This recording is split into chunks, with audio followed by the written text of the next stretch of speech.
Hello guys. So welcome to Manakkal musics. ഞാനിവിടെ വന്നിരിക്കുന്നതെന്ന് പറഞ്ഞു കഴിഞ്ഞാൽ CSK വേഴ്സസ് മുംബൈ മാച്ചിൻ്റെ ഒരു IPL മാച്ചിൻ്റെ ഒരു റിവ്യൂ ആയിട്ടാണ് വന്നിരിക്കുന്നത്.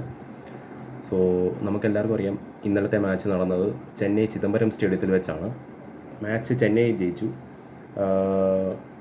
എടുത്തു പറയേണ്ട ഒരു കാര്യം എന്ന് പറഞ്ഞു കഴിഞ്ഞാൽ, നമുക്ക് മലയാളികൾക്ക് ഏറ്റവും അഭിമാനിക്കുന്ന ഒരു നിമിഷം കൂടിയായിരുന്നു ഇന്നലെ. കാരണം മലപ്പുറത്ത് നിന്നുള്ള ഒരു സ്പിന്നർ, വിഘ്നേഷ് പുത്തൂർ എന്ന് പറഞ്ഞൊരു സ്പിന്നറിൻ്റെ അരങ്ങേറ്റ മത്സരം കൂടിയായിരുന്നു ഇന്നലെ. ഇനി നമുക്ക് സ്കോറിലോട്ട് വരാം. മുംബൈ 20 ഓവറിൽ 9 വിക്കറ്റ് നഷ്ടത്തിൽ 155 റൺസ് എടുക്കാനേ മുംബൈ കഴിഞ്ഞുള്ളൂ. ഫസ്റ്റ് ബാറ്റിംഗ് മുംബൈ ഇന്ത്യൻസിനായിരുന്നു. CSK ആയിരുന്നു ടോസ് ജയിച്ചത്. CSK ആണെന്നുണ്ടെങ്കിൽ മുംബൈ ഇന്ത്യൻസിനെ ബാറ്റിങ്ങിന് അയക്കുമായിരുന്നു. അങ്ങനെ 9 വിക്കറ്റ് നഷ്ടത്തിൽ 155 റൺസ് എടുക്കാനാണ് മുംബൈ ഇന്ത്യൻസിന് ഫസ്റ്റ് ഇന്നിങ്സിൽ സാധിച്ചുള്ളൂ.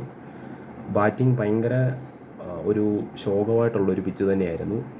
എനിക്ക് തോന്നുന്നു വെറ്റ് പിച്ച് ആയതുകൊണ്ടാവാം, പിന്നെ സ്പിന്നിന് അഡ്വാൻറ്റേജ് കിട്ടുന്ന ഒരു പിച്ച് കൂടി ആയതുകൊണ്ടാവാം മുംബൈ ഇന്ത്യൻസിന് ബാറ്റിംഗ് ഭയങ്കര ദുഷ്കരം തന്നെയാണ്. എസ്പെഷ്യലി മിഡിൽ ഓവേഴ്സിനും ഓപ്പണിംഗ് ബാറ്റ്സ്മാർക്കൊന്നും കാര്യമായിട്ട് റൺസ് സ്കോർ ചെയ്യാനൊന്നും സാധിച്ചില്ല.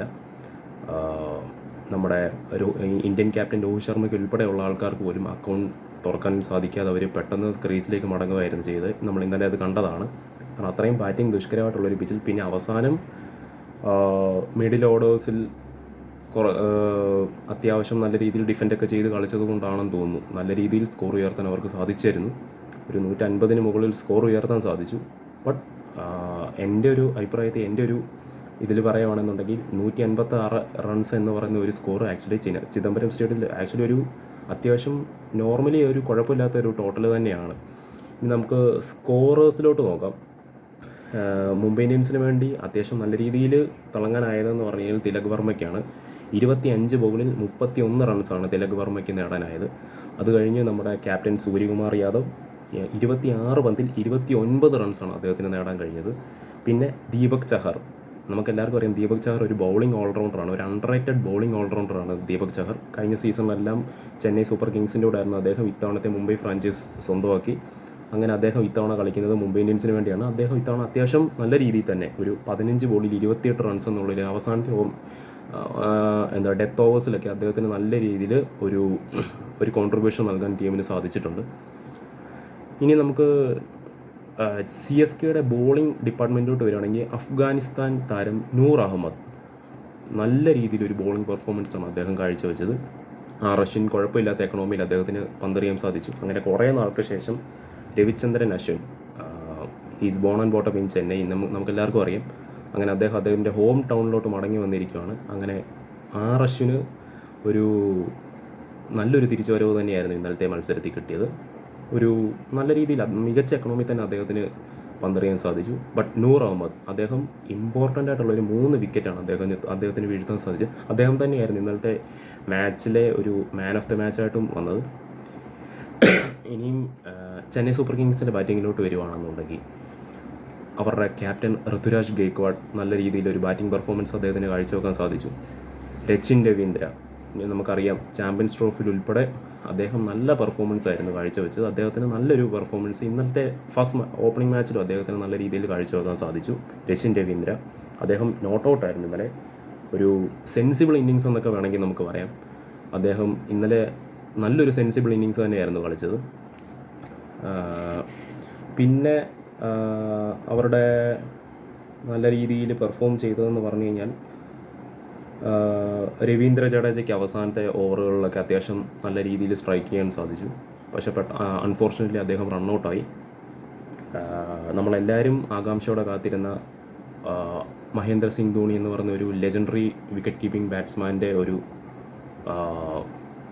ഒരു എൻട്രി നമ്മൾ ഇന്നലെ കണ്ടു. പക്ഷേ അദ്ദേഹത്തിന് ഇന്നലെ സ്കോർ ചെയ്യാനൊന്നും സാധിച്ചില്ല. 2 ബോൾ ഫേസ് ചെയ്തു, 0 റൺസ് മാത്രമേ ചെയ്യാൻ പറ്റുള്ളൂ. മാച്ച് ഫിനിഷ് ചെയ്തത് രച്ചിൻ രവീന്ദ്രയായിരുന്നു. ഇനി നമ്മൾ ഇന്നലത്തെ മാച്ചിൻ്റെ ഒരു അനാലിസിസിലോട്ട് വരുവാണെന്നുണ്ടെങ്കിൽ, മുംബൈ ഇന്ത്യൻസ് ഇന്നലെ ഇറങ്ങിയെന്ന് പറഞ്ഞു കഴിഞ്ഞാൽ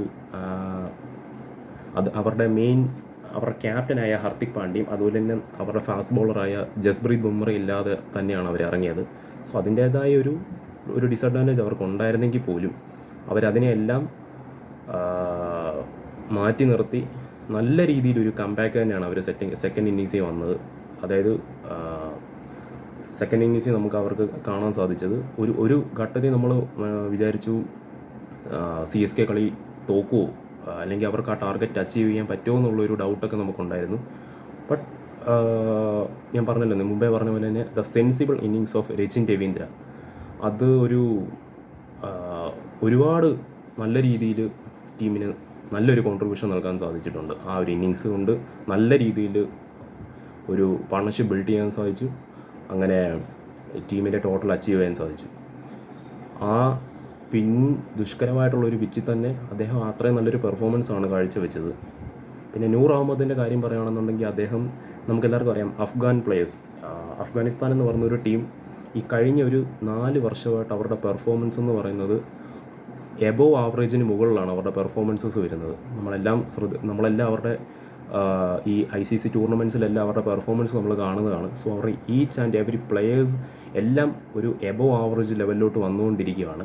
നമുക്കറിയാം, ക്രിക്കറ്റ് വളരെ കാലമായിട്ട് കളിക്കുന്ന പാകിസ്ഥാൻ, അതുപോലെ തന്നെ ബംഗ്ലാദേശ്, അതുപോലെ തന്നെ ശ്രീലങ്കൻ പ്ലെയേഴ്സിനെക്കാട്ടിലൊക്കെ നല്ല രീതിയിലൊരു പെർഫോമൻസാണ് അഫ്ഗാൻ പ്ലെയേഴ്സിന് ഇപ്പോൾ കാഴ്ചവെക്കാൻ സാധിക്കുന്നത്. അത് ഏതൊരു ടൂർണമെൻറ്റിൽ പോയാലും അവർ നല്ലൊരു പെർഫോമൻസ് തന്നെയാണ് അവർക്ക് കാഴ്ചവെക്കാൻ സാധിക്കുന്നത്. ഇപ്പം റാഷിദ് ഖാൻ ആണെങ്കിലും നൂർ അഹമ്മദ് ആണെങ്കിലും അങ്ങനെ ഒരുപാട് നല്ല ടാലൻറ്റഡ് ആയിട്ടുള്ള പ്ലെയേഴ്സ് അവർക്കുണ്ട്. എനിക്ക് തോന്നുന്നു ഇത്തവണത്തെ ഓപ്ഷനിൽ ഒരുപാട് അഫ്ഗാൻ പ്ലെയേഴ്സിനെ പല ഫ്രാഞ്ചൈസികളും സ്വന്തമാക്കിയിട്ടുണ്ട്. പിന്നെ നമുക്ക് എടുത്ത് പറയേണ്ടതെന്ന് പറഞ്ഞു കഴിഞ്ഞാൽ എന്താണ്, ഇന്നലത്തെ മാച്ചിൻ്റെ ഞാൻ ശ്രദ്ധിച്ച വേറൊരു കാര്യം എന്ന് പറഞ്ഞു കഴിഞ്ഞാൽ, നമുക്ക് ഒരു മുംബൈ ഇന്ത്യൻസിൻ്റെ ഒരു മിഡിൽ ഓർഡർ ശരിക്കും പറഞ്ഞു കഴിഞ്ഞാൽ സെറ്റ് ചെയ്തേക്കുന്ന രീതി, അല്ലെങ്കിൽ ആ ടീമിൻ്റെ ഒരു 11 സെറ്റ് ചെയ്തേക്കുന്ന രീതിയാണോ ഒരുപക്ഷെ എനിക്കറിയില്ല. എന്തൊക്കെയോ ഒരു പോരമ, അല്ലെങ്കിൽ അവസാനത്തെ ഓവറിൽ ഒരു എന്താണ് പറയുന്നത്, ഇപ്പം മുൻ സീസണുകളിലാണെന്നുണ്ടെങ്കിൽ അവർക്ക് പൊള്ളാട്ട്, അതുപോലെ തന്നെ അങ്ങനെ ഒരു ഹാർഡ് ഹിറ്റ് ബാറ്റ്സ്മാൻസ് അവർക്ക് നല്ല രീതിയിലുണ്ടായിരുന്നു. പക്ഷേ ഇത്തവണ ഇന്നലത്തെയൊക്കെ മാച്ച് വന്നപ്പം അവസാനത്തെ ഓവർ അവർ ഭയങ്കരമായിട്ട് സ്ട്രഗിൾ ചെയ്യുമായിരുന്നു, എക്സെപ്റ്റ് ദീപക് ചഹാർ. സോ ഇതൊക്കെയാണ് ഇന്നലത്തെ മാച്ചസിൻ്റെ ഒരു അനാലിസിസ് എന്ന് പറയുന്നത്. Thank you.